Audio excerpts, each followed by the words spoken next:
Welcome. You are at our 15th Beta Bagels. This is where we're going to do our fellow showcase and fireside chat, minus the fire.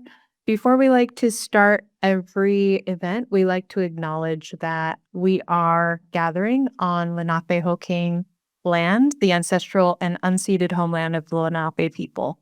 We recognize the Lenape as the original stewards of this land and acknowledge the violence of settler colonialism, forced displacement, and erasure that separated many Lenape people from their homelands.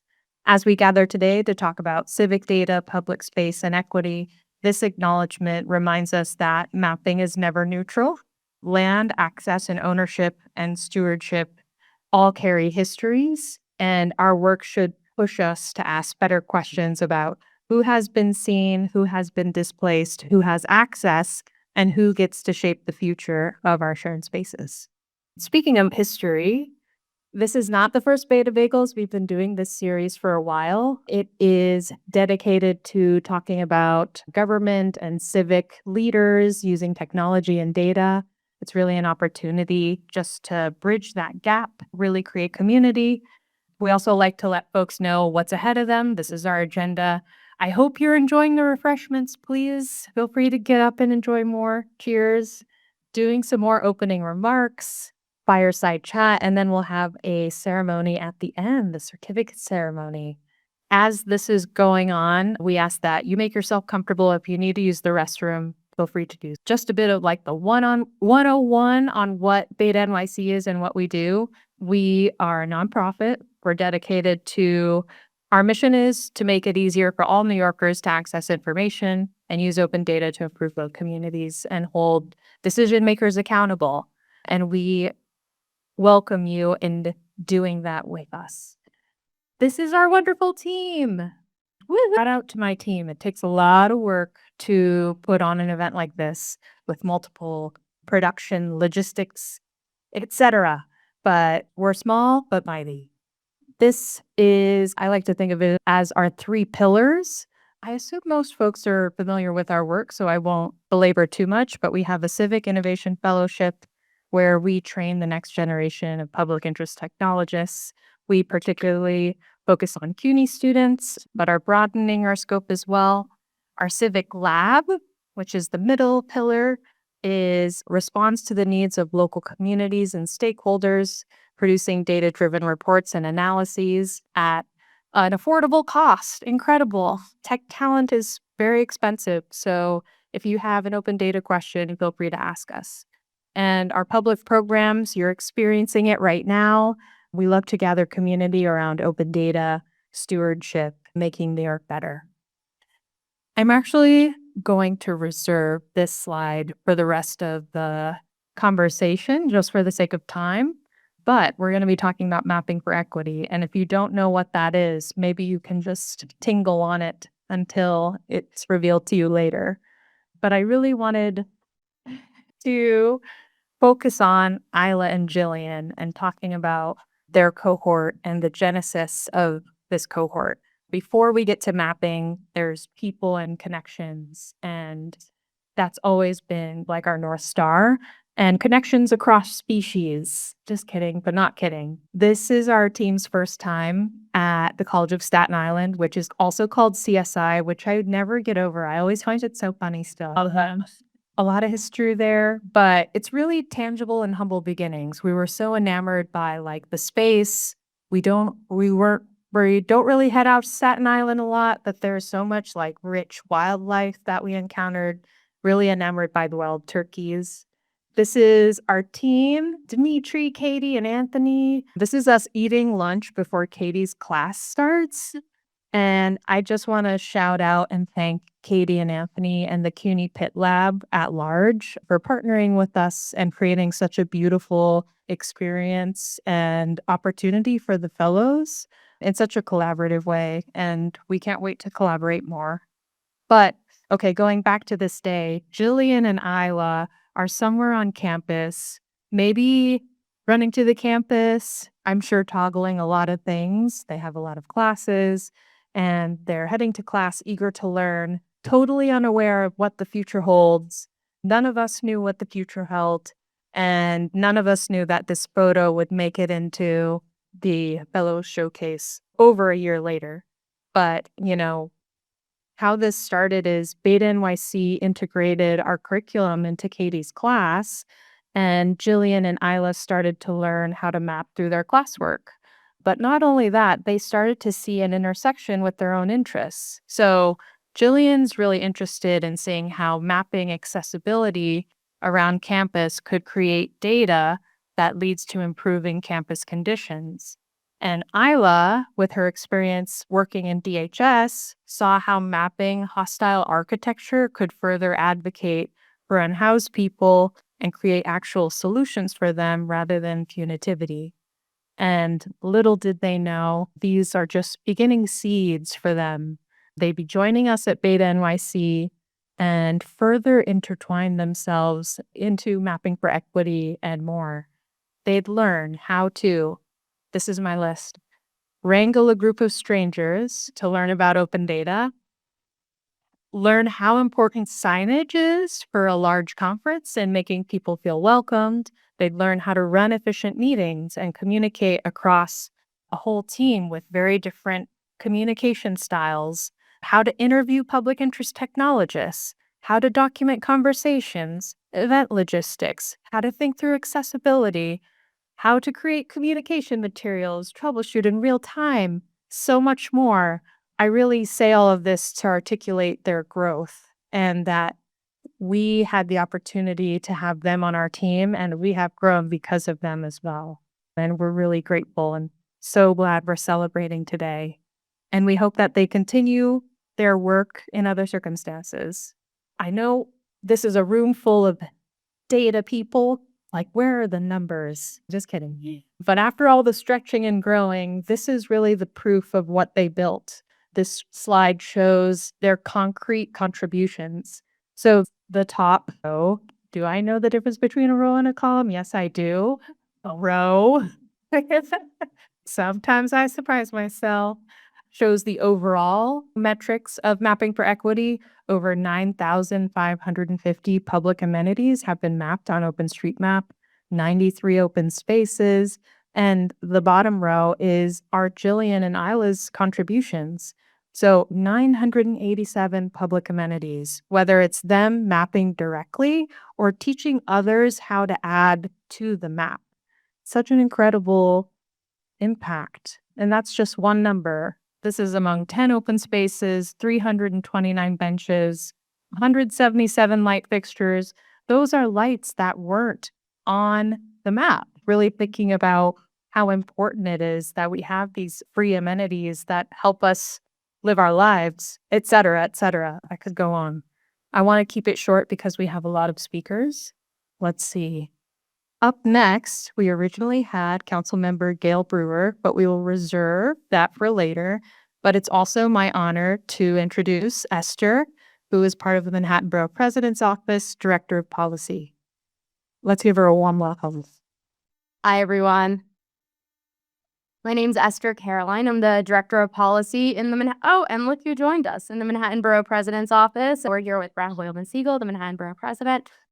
So we just moved into this office and we learned very quickly how important it is to have data and tech that works for us, and also how difficult it is to get there with the typical government infrastructure. Now, we're lucky to have inherited this amazing partnership that Councilmember Gail Brewer brought into this office back when she was borough president. We have this in-house civic tech infrastructure that has pretty dramatically changed how we can operate and how we can serve our community.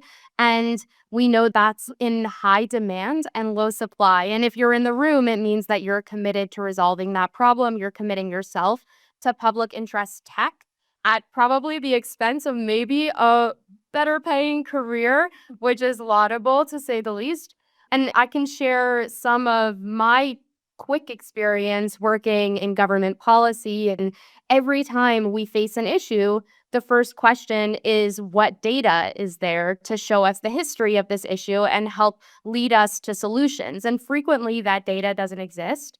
And more frequently, even when the data exists, we lack the tools to understand the data and do a real analysis and translate that data into something that the public can understand. And those are things that we've come upon again and again. And it's so important that all of you in the room are dedicating yourselves to resolving that. And I know that our office is committed to building those connections. We work with a lot of other offices, a lot of public interest groups and nonprofits who are desperately in need of these skills and this talent. And we want to serve as a connector, be it through CUNY, which is such an important provider in the city and such an important employment generator and skill generator, or through other groups that have this talent and just need to attach it to those who need it. So please reach out if we can ever support. And we're so happy and proud to have this partnership with Beta NYC and support the important work that you all are doing.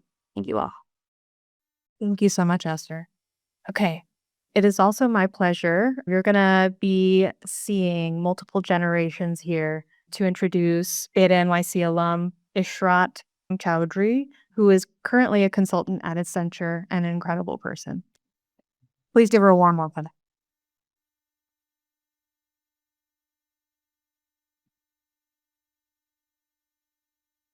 Hi everyone, good afternoon. Good afternoon, everyone. I'm Ishrat Chowdhury. I'm very happy to be here with you all today. I was a Beta NYC fellow from 2018 to 2019, and it has been such a great year of learning, such a great year of new skills, and that's impacted my career and professionally and personally. And it's been such a great opportunity for me. We got to learn about data, the intersection of technology and community, and how it impacts our day-to-day lives.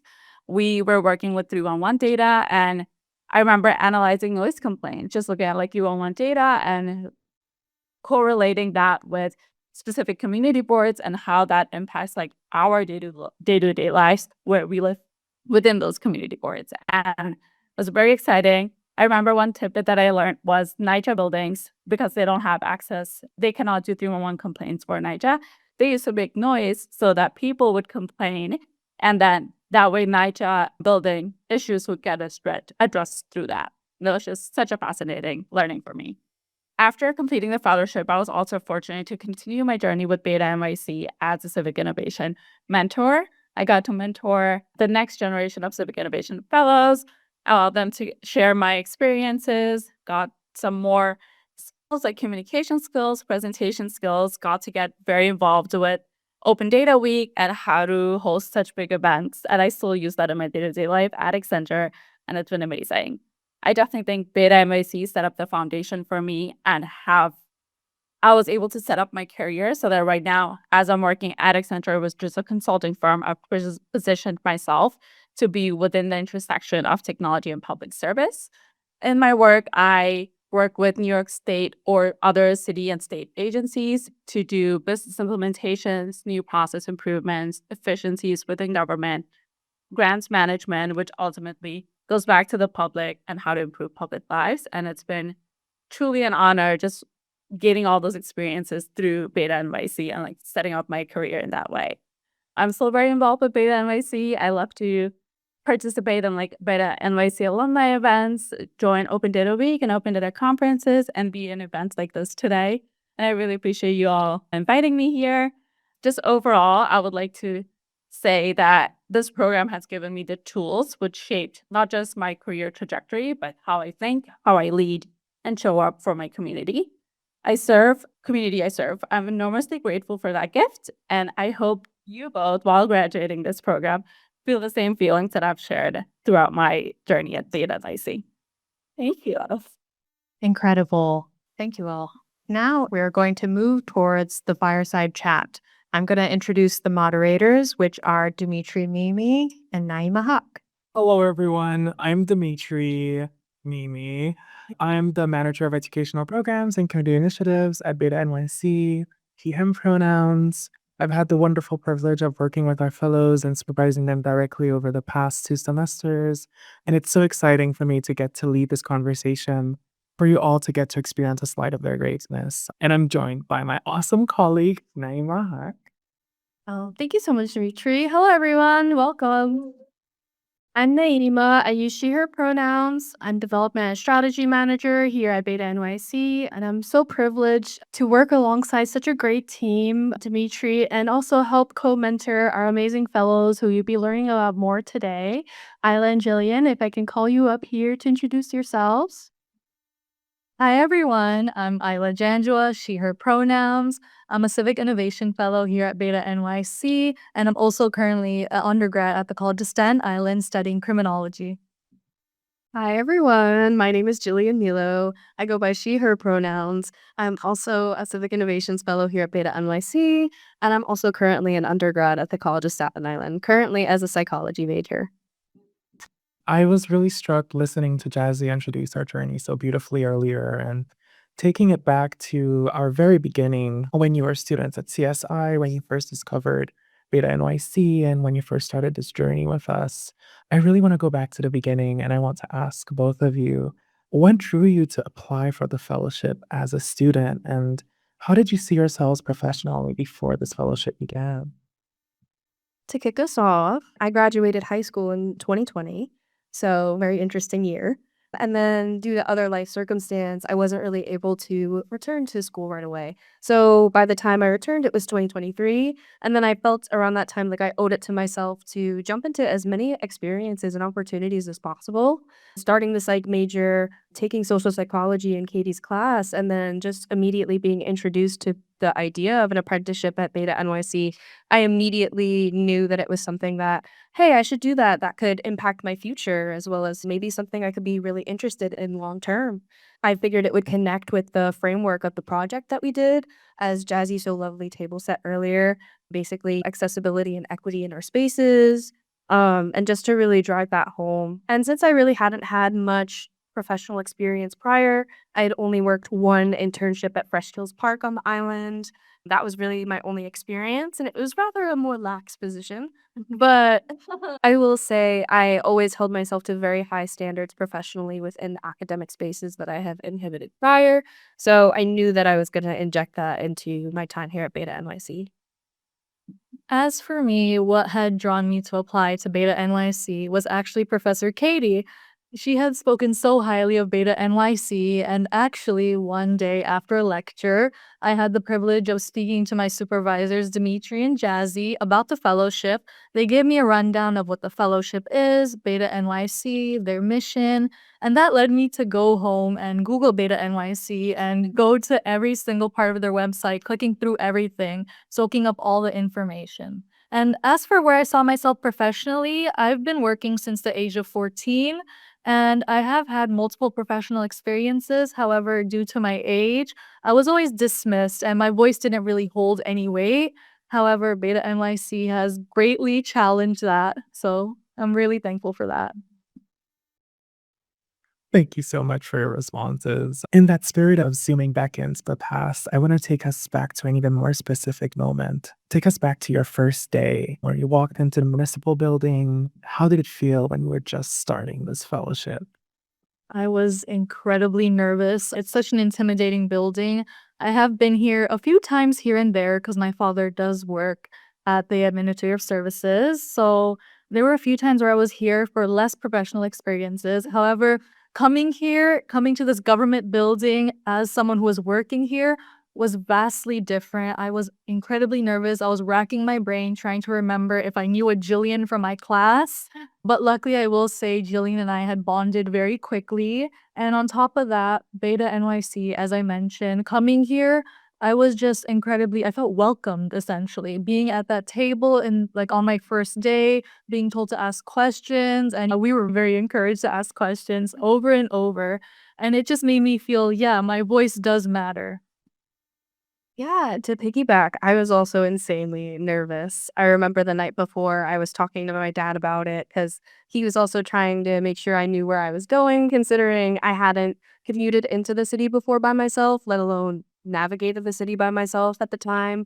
So I was freaking out to him, basically being like, I don't know what to wear. I don't know, what I'm going to do. And essentially, he was like, trust in yourself, trust in your abilities. And I remember the day of being on that bus and just being really anxious. But suddenly, like Isla was saying, it just all melted away once we sat at the conference table with everyone and everyone introduced themselves and everything suddenly became less scary. Especially as you were saying, Jazzy being so encouraging and welcoming and asking us, telling us to ask questions, even if it seemed stupid in our heads, bring it up because you don't know something you haven't learned. So I feel like being in such a healthy learning space was like really encouraging as a beginner in such like professional spaces. Receiving these reflections on your first day and looking back now, how do you think your experience compares to those initial thoughts? Honestly, again, I believed that a lot of the work that I would do here would reflect Mapping for Equity and a lot of the work that we did within Katie's class. I really wasn't expecting it to be so government based. Again, I was just like, oh, let me dive right into this opportunity and take everything that comes my way. So I was like, let me just try this out. And I wasn't really expecting to meet government electeds and officials and be in like such a high esteemed place, really. So essentially, being able to be in all of these public interest tech spaces within the community and meeting all of these great minds, I feel like that has been such a privilege that I wasn't necessarily thinking about when applying to originally join for the program. And as for me, as I mentioned before, I had other professional experiences where I was often dismissed due to my age. However, I remember, first off, I very much expected to be stuck with menial spreadsheet tasks, very repetitive tasks that no one else really wanted to do. However, as I mentioned before, and as Jillian mentioned, speaking to elected officials, leading workshops, I truly did not expect any of that. And my skill set has been bettered in ways I couldn't have even imagined a year ago. We're going to get into this later, but public speaking was truly a big challenge for me. And now here I am speaking to you all. As you just mentioned, Isla, you were put in various leadership positions during our programming, during the fellowship, from teaching your first workshop to a group of graduate students who you may see on the slide, to leading a workshop of a group of over 50 folks, 50 strangers essentially. And you did that. And presenting to other partners and stakeholders, universities alike. I want to ask you, how did your first experience with that go? So all of this was incredibly nerve-wracking, as I keep putting emphasis on. However, I have to say, like, I very vividly remember our very first Mapping for Equity workshop with the Cornell grad students. Before that, we had a rehearsal. I did not remember my script whatsoever. I was tripping up over my words every few seconds, and I kept looking over to Dimitri and Naima for help. I was like, oh gosh, I don't know what to say next. However, I remember that once we actually clicked into leading the workshop, then it was a lot easier. And especially when people were coming to us to ask questions, that's when I was like having that sort of moment where I was like, okay, we're the ones leading. People are looking to us for information. And that made me feel incredible. Yeah, I remember when we first got that script. And I remembered, wow, we're not just participating within the workshops, like we're going to be leading and teaching people essentially what open data is, what mapping for equity is, what OpenStreetMap is. So to really focus in on that information and essentially be like, okay, I'm the expert now. So I have to bring this information forth to others. And yeah, I remember like the Cornell students, I was trying to calm myself. I was like, okay, I'm amongst peers, I'm amongst people around similar age group, I'm amongst students. So I was like, okay, like I'm the expert here. They don't know my script. They don't know if I miss a line here. So I was just kind of like instilling like that confidence in myself. Basically, I'm the expert. And then overall, just each workshop kind of grew in size. So we started off more intimate, which was great for beginners. And then working up from St. Barton to Herbert von King Park, which had 70 RSVPs and 50 people that attended. So that was very intimidating, but I think we tackled it really well. Yeah, as you said, public speaking can be intimidating. And now you are here speaking to another room full of so many professionals of all areas and expertise. I want to ask you, like, what changed between your first experience with that, speaking to the graduate students there, and then leading a workshop to now? Is there anything that you want to pass on to this room? Honestly, it was the fake it till you make it mindset. Oh, because I feel like you can trick your brain into believing things. Once you positively start like affirming yourself and saying that you can do something, your brain starts to believe it. So essentially, I was like, I know this information. I've been over it 1,000 times. So I just had to trust in my own abilities. And even comparing back to when I was presenting in front of Dimitri, Jazzy, and Naima in Katie's class, I remember I was shaking. My hands were shaking. My face felt so red and flushed. I was presenting like the most amount of information out of my group, and I had to present like the rather like difficult portion. So I was like, okay, comparing that to basically how I've grown throughout the semesters, I feel like now I'm like everything has just melted away and now I can just speak freely. As for me, I used to feel sick to my stomach whenever I would present. It was quite an intense feeling. However, with Beta NYC, I've had so many experiences with public speaking, whether that was leading workshops or presenting. One presentation I remember, it was the first presentation I did without Jillian, which felt very out of place for me. It was over at Maps at Mixie, and I was incredibly grateful for that experience. Dimitri and I had both presented. And then, as I mentioned before, I was incredibly nervous, but then it clicked for me, and I was like, okay, I know the material, I know what I'm doing. And also, another way I had gotten better at public speaking is I would channel Jillian's confidence, actually. Before we got close, I just assumed Jillian was some sort of public speaking master. I had no clue that she had this whole fake it till you make it mindset. And I was like, wow, she's like really good. And oftentimes we just like, bounce off of each other and we become each other's hype person in a way. That's so sweet. Honestly, witnessing your friendship evolve from coworkers and classmates to just beautiful friends, it's been such a delight to see. You touched on learning other things at Beta NYC or through your fellowship, not limited to public speaking, but also new technologies, open source software. I recall Jillian telling me in her like early first days that she didn't know how to use a Mac laptop. And for folks in the room, I think you can know that the Windows ecosystem versus like Mac, it is hard to transition to. So I want to ask you both, what's a skill or tool that you've learned here that really expanded what you thought could be possible? We've learned so many of them at this point, but one of them that really does continue to stand out to me is OpenStreetMap.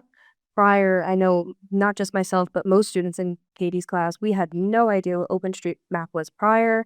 So learning about this amazing, accessible open source platform that really allows for the community to create data for community use and to bring it forward to like public government officials and community boards to really just better our neighborhoods. I think it's something that's really useful for people that are trying to navigate their own spaces, as well as not knowing how to use a Mac prior. My 10-year-old desktop would really be yelling at me right now. And also, I just want to shout out Duncan. I appreciate all your patience. I appreciate all your tips and tricks because now it's something that I feel like I've mastered and it's something that I will definitely be using in the future. As for me, I was incredibly grateful to have the chance to use GIS tools such as QGIS and OpenStreetMap.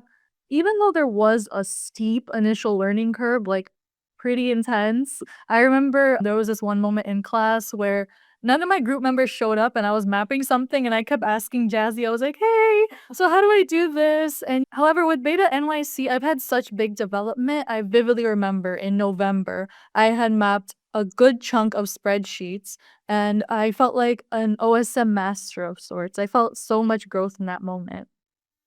Oh, you are a master. You did that. I love this enthusiasm. I feel like this is a lovely moment to talk impact. You have so much to be proud of during your time with us. Just to recap briefly for everybody, fellows Jillian, Ayala, they joined us for Beta NYC's first unconference in really a decade, CityCap 2025.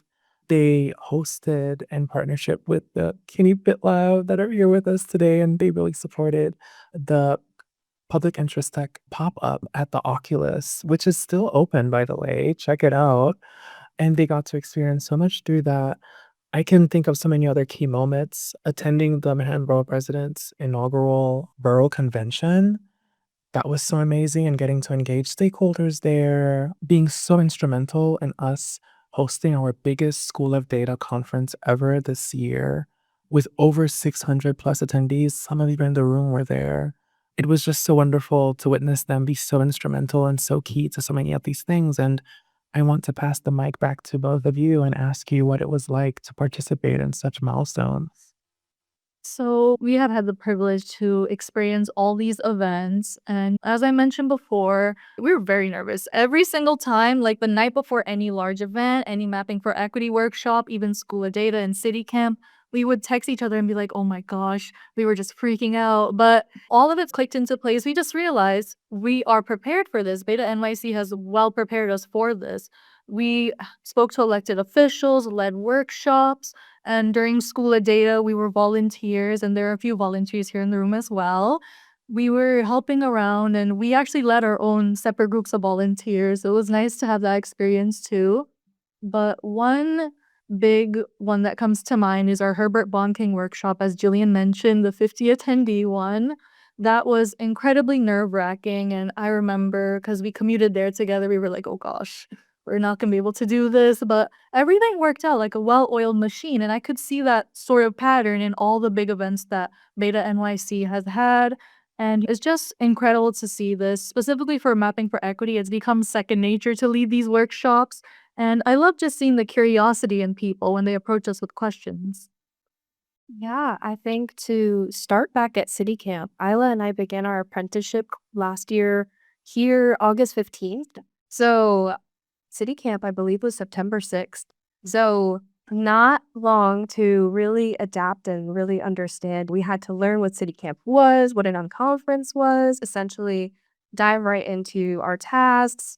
I remember that was the first time I started learning about signage, and I helped complete that. And then also just reflecting, like, considering all of the tools I learned when I was first initially starting here for City Camp, I basically used them again when helping plan for School of Data.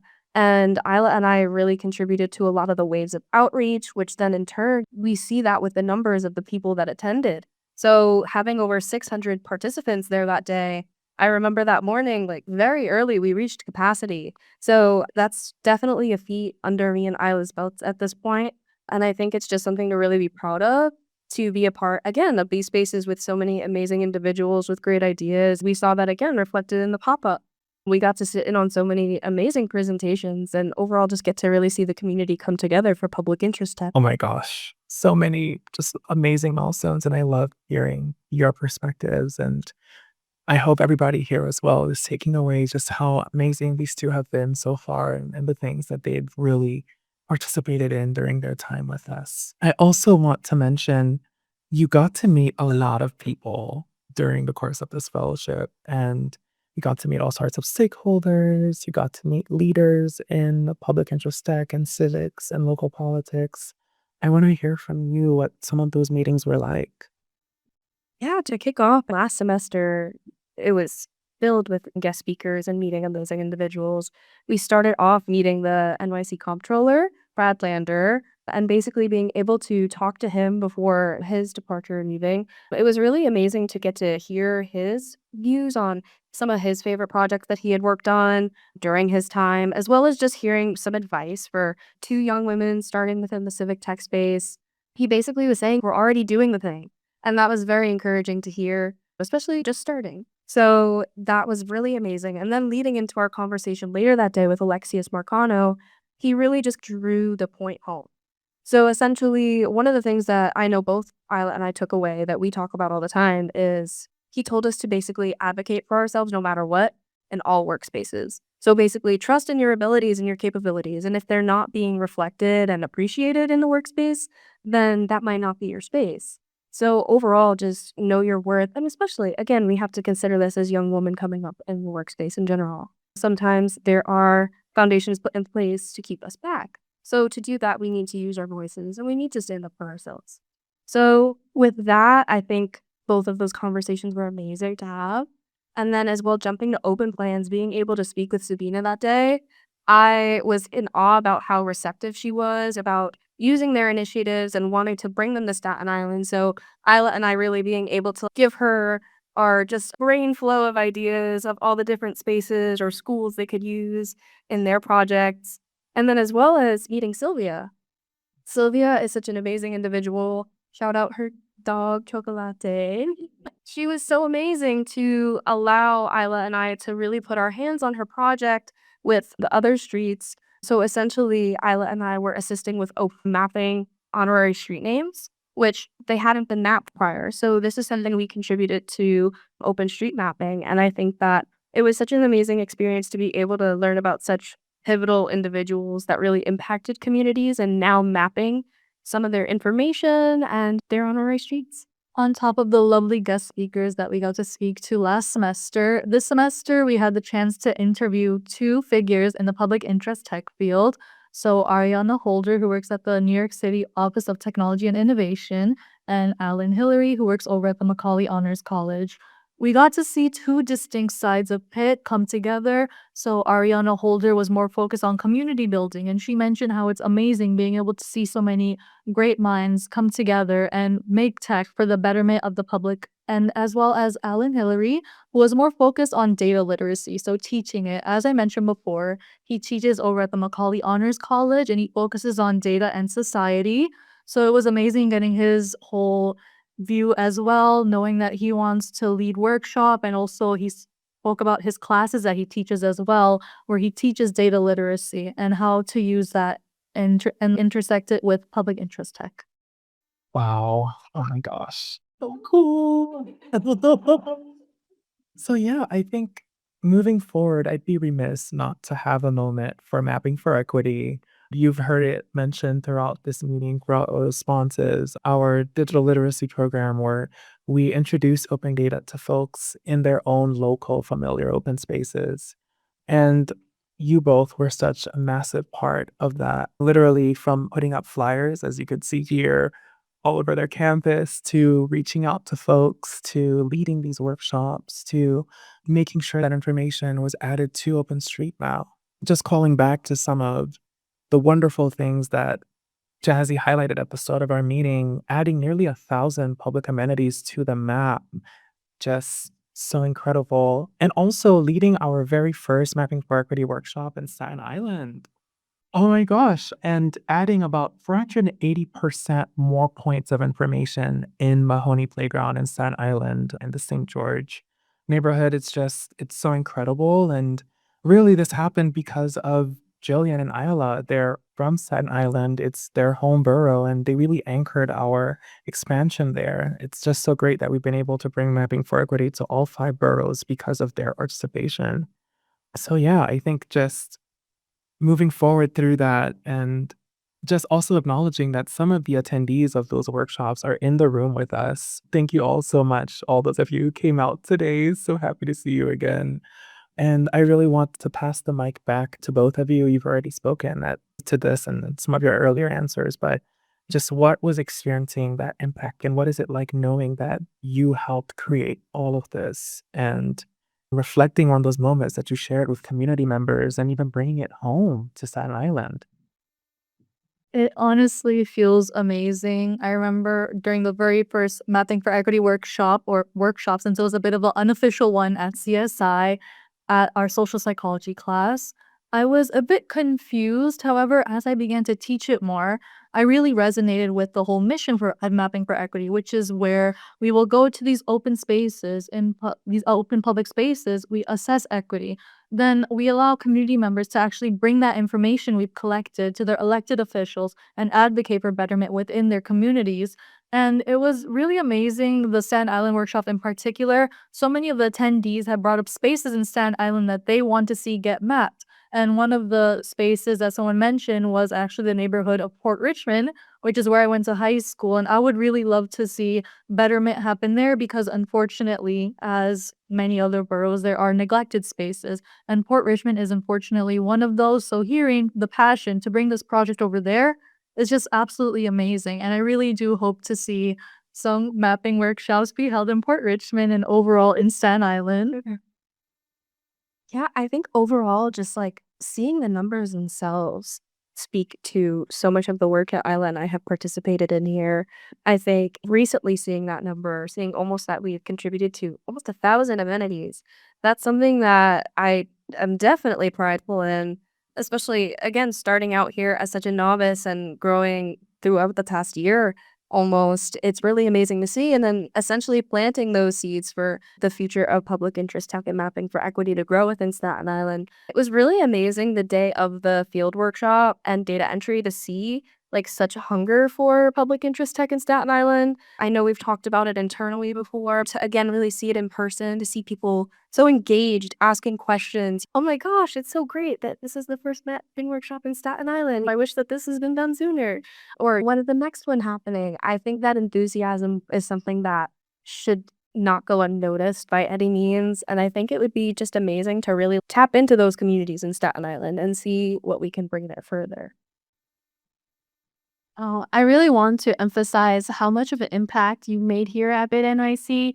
Not only did you contribute to all of this, to your community, to the civic tech world, and I would be remiss to say that you've contributed to us, not just to our work, but as a team, and we've really grown alongside you. And I just want to say for myself, you've been an inspiration as a young woman, as a young leader in this space. And as we wrap up this fireside chat, I want to bring the floor back to you for a lightning round of questions on your growth and your future. Just in the spirit of reflection and wrapping up, I really want to bring it back to a few lightning questions, lightning round. Lightning round, lightning questions. They're going to be fast. So, yeah, I'd say first off, what is one word you would use to describe your growth in the past year, in this past 2 semesters? I would say unexpected. My growth here has been quite significant, and I feel like a whole new person. And my family and friends have noticed. Some of them are here in attendance. Hi guys. And my family has also noticed, and they're celebrating it. They're very happy for me, and they can see how I've changed over the course of the fellowship for the better. For me, the word I would use is resilience. This was like the first time again stepping into such a new workspace, let alone I've been working 2 jobs both of my semesters here. So with that and being a full-time student as well as tackling like other just life issues and social and getting sleep, I think just being able to persevere through it all, resilience is definitely the word I'd use to reflect my growth. I'd like to move forward to another question. I think we've left a little bit. What was a moment where you felt truly appreciated during your time? I think a moment I felt so deeply appreciated here during my time was the end of semester event for our first semester here. Being able to create such an amazing scene that really just shows our creativity, and then having family and friends and even people that didn't even know us prior show up in the space and really just support all the work that we had done thus far. It was just really amazing to be a part of. I just want to mention there's a copy of the zine up front if you want to look at it. And for me, it was also a more end of semester event, but mine was the feedback session that we had. It was a private feedback session between Dimitri, and I was told to use my voice more and advocate for myself more, which was shocking to me because I felt like throughout the semester I was doing that already, and I almost felt like I was doing it too much. However, being told that, it was like, wow, it's really different from my past experiences. What I say actually matters. Oh, we're happy to hear. And I think a third question, how does your future look different now after the fellowship? For me personally, thinking more in terms of tech, I feel a lot more hopeful about technology. We've seen in the past year or two how technology has been used for malicious purposes. So seeing the public interest tech community come together to use tech for the betterment of the public good, it's just incredibly heartwarming, and it makes me feel more confident about more professional paths I may want to take in public interest tech. Yeah, I think overall this experience has made me consider this more as a long-term career option, as well as I feel like I've created such a nice small little network for myself. And I'm going to really take these relationships that I've cultivated and use them moving forward, as well as my friendship with Isla. I can't not mention how much I appreciate just being able to meet her in the space. It's been amazing. Oh, that's so sweet. A bit already, but I want to ask you both, what does public interest tech mean to you both now, and how do you want to see it grow culturally? I think like overall like public interest tech to me essentially has the same foundational meaning, but I look at it a bit different now. So ultimately, yes, it is technology used for the public good. But again, I feel like that tech can't be used for public good without the communities behind it. So essentially, it's like the intersection of the community with technology to better the public good. And then to see it grow culturally, I would really just love for it to be known more and to essentially just make people more aware of the term itself. I feel like people know essentially what it is, but again, they don't know the communities out there that they can really tap into. So I feel like with that, it would be really amazing to just see more people grow with that awareness. I hold the same sentiment as Jillian seeing tech. Like now I see it through this lens where I'm like, I see the people behind it and I understand when tech is more for like public interest tech and when it's used for the public good. So it's that sort of keen eye that I've developed. And as for how I want to see it grow culturally, I have quite a long answer here. So hold on, guys. So I want the field to move away from aggregation for convenience and towards visibility for justice.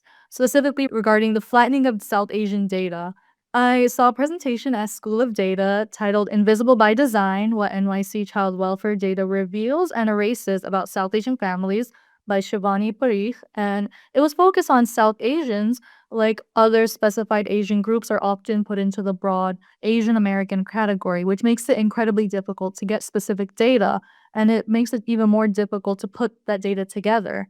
And I just believe that we need a culture where technologists treat data fragmentation as a civil right and actively ask who is being erased by the design of our systems.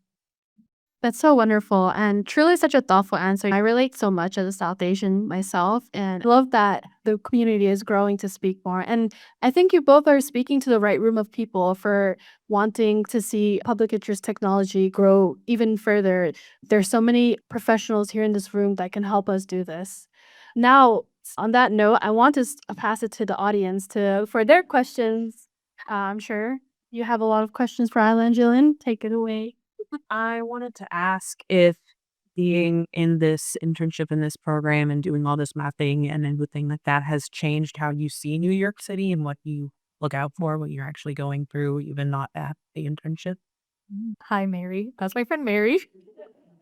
So personally, I definitely have. Actually, over at where my dad works, they have the administrative services. They use public interest tech quite often, and I didn't realize it until now. In fact, my dad uses a form of OpenStreetMap, which surprised me because I was like, wait a minute, that layout looks very familiar. So it does definitely change how I see New York City. I actually see how public interest tech is integrated within our jobs, even if I directly don't see it or hear about it. And it's yet again incredibly heartwarming knowing that it's just present, it's there, and it's being used. Yeah, I feel like immediately, like within our project in social psychology, I immediately started looking at things differently with the mapping project. I was noticing more, especially about accessibility infrastructure within Staten Island and in the city. The more I would navigate through the spaces, I'm like, oh, that's not good. That's not essentially accessible for people that are able-bodied or people with disabilities. And then taking my other psychology class, psychological perspectives on disabilities, it really expanded my focus on that further. And just, I think it's something to really acknowledge when navigating through your spaces that not all people are able to navigate the same way. So that's definitely a framework that I essentially adopted while navigating New York.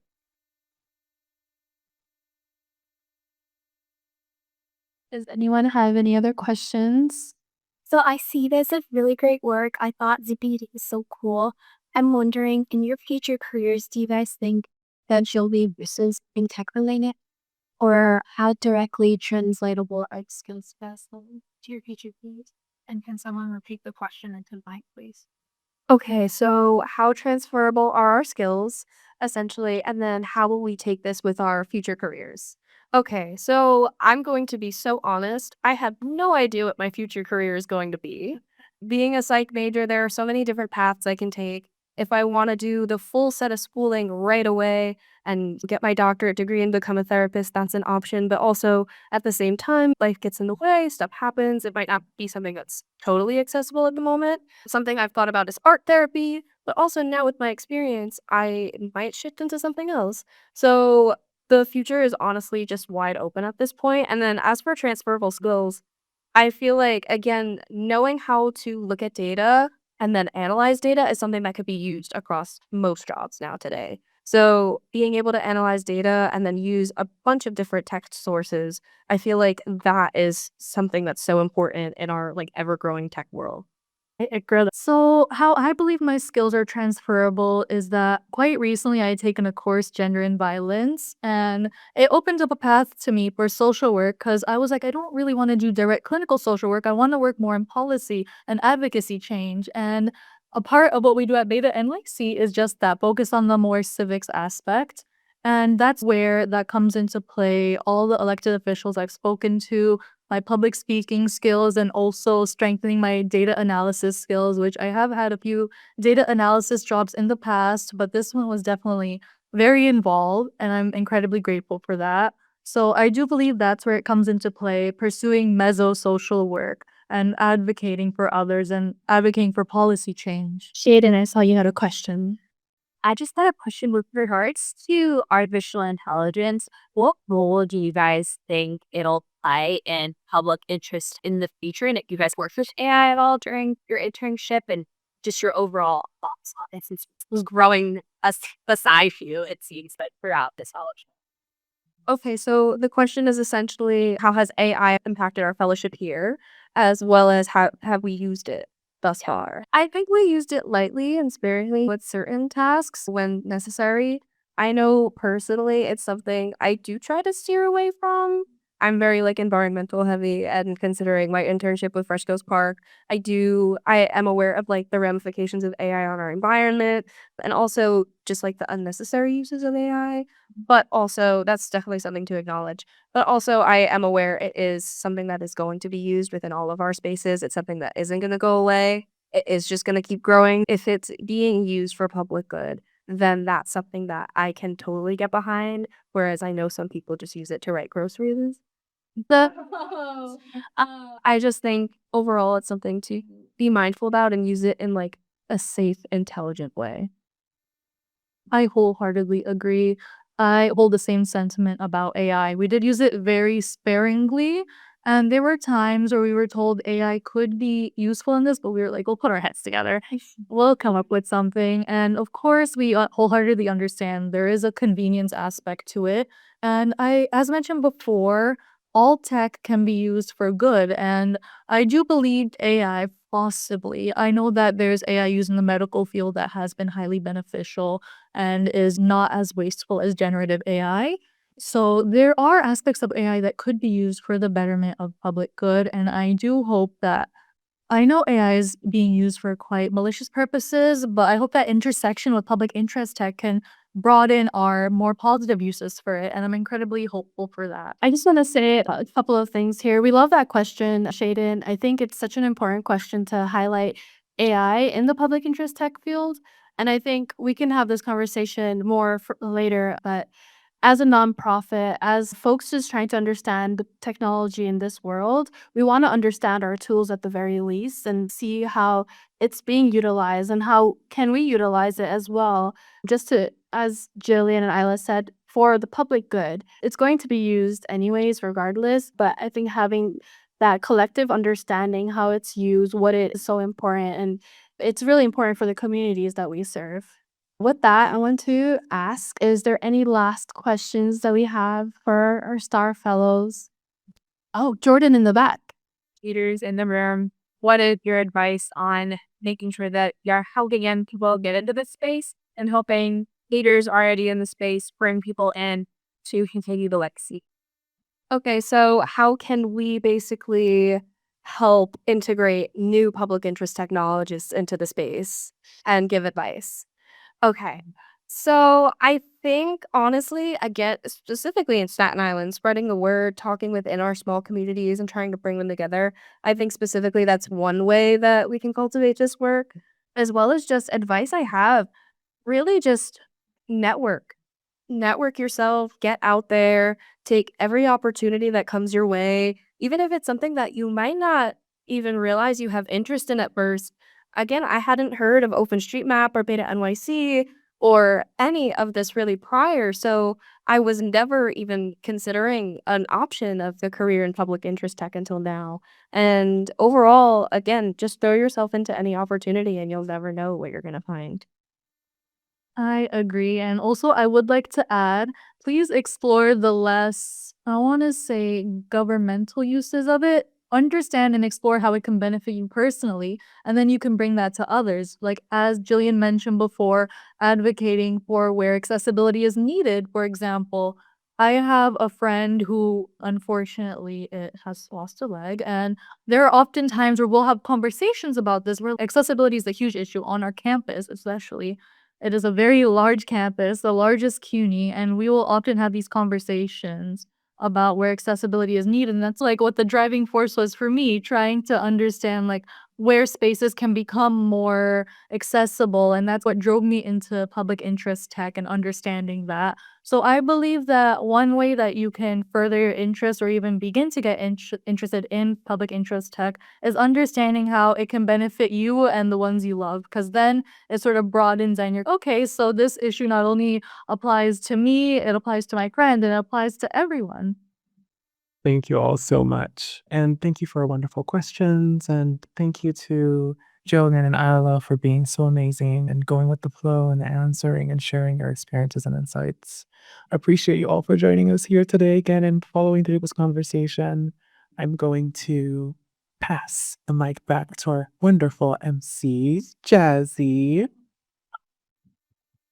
Thank you so much. Okay, so many ways to get involved. We have a lot of events. We have City Camp coming up in September, so we hope to see you all there. I'm zooming through because we have limited time. Subscribe to our newsletter, but what I really want to do is close out this event with our ceremony, but also want to welcome Katie Kaminsky, who's such a wonderful partner to us, title Director of the CUNY Public Interest Tech Lab, but I think her role goes beyond that. But she will come up and then we will do a certificate ceremony. So please welcome Katie. Thank you so much. I'm just beaming with such pride, and I'm here to bring welcome and greetings from CUNY, from the CUNY Central Office, the University Dean of Computer Science, Information, and Technology, from my colleagues at the College of Staten Island, and from my crew from the CUNY Pitt Lab. We have Anthony Garcia, who is our CUNY Pitt Lab manager, and our new inaugural associate directors, Professor Raj Korpin from Hunter College, who's our director of community engagement, and Professor Nate Cooper from Kingsborough Community College, who's our new associate director of experiential learning and KIT workforce development. And we see this as part of an evolution and a revolution, a continual growth that's happening. And I just wanted to thank our partners at Beta NYC, especially Jazzy, Naima, and Dimitri, for what we're really building together. And all of those times that we've met and done such important work together, and the fact that Isla and Jillian were so brave to say yes to me and to say yes to our crazy idea of how we would embed this curriculum the Beta NYC has developed into the teaching of a course at CUNY as real important tangible pathways into developing workforce opportunities and for students at CUNY. We see this work as critical to fulfilling CUNY's mission, which is to serve the whole people of New York City. And I think I really love the fact that Beta NYC has really taken to using the term public interest technology, because the way I see it is that we're a large umbrella that, of course, honors the important history of civic tech and gov tech and community tech, but also places the emphasis, as Jillian and Isla astutely pointed out, on welcoming the public into engagement with technology, which often gets siloed away or there's no opportunities for that. And so our great partnership with Beta NYC and the important work that Jillian and Isla have done in their tenure as Civic Innovation Fellows, CUNY Pitt Apprentices, has also led to this crazy idea that we had to, what if we opened up a storefront in New York City that we could really see what public interest tech in action looks like? And then through my work with my great project director, Jeff Tobias, we were able to secure a storefront in the Oculus, which originally we conceived of for an 11-day experiment, but we're now just renewed the lease. So we'll be there through October. And even though the CUNY Pitt Lab is responsible for, and really it's Anthony's work, responsible for keeping the doors open and the plays running, we called it the New York City Public Interest Tech Pop-Up because we really want to see this as a publicly accessible and publicly open space to support projects in the public interest tech sector that don't tend to get a lot of notice, right, or spotlighting. Oftentimes when we're developing in the private tech sector, there's expos and showcases, and often people have to pay a lot of money to be able to participate in those things. And we really wanted to provide a free, accessible, open opportunity for people who are building projects in service to the public, and however you come to define public interest technology, to have a place to be able to demo and showcase that. So I don't want to take over as a plug, but feel free to visit us at nycpitpopup.org. So nycpitpopup.org. You'll see our schedule is filling up for the summer. We're also going to be running some interesting critical AI literacy workshops that are publicly accessible over the summer. So please watch our space. Again, this is just an incredible evolution of our work that we hope to continue with our great partners at Beta NYC as we grow the next generation of public interest technologists. And Jillian, Ilo, I'm so proud of you, and thank you for being incredible ambassadors for a very bright future that hopefully we'll all get to share in. So thank you so much. And if you could stay up here, and it's Isla and Jillian could kind of come up here as well. I'm going to read some official language. All right. On May 8th, 2026, in recognition of their achievements in mapping the public realm, advancing open data, promoting digital literacy, and the completion of the Beta NYC Innovation Fellowship, we honor Isla and Jillian. This one's for Isla, some Jillian's, and then let's do a little photo op.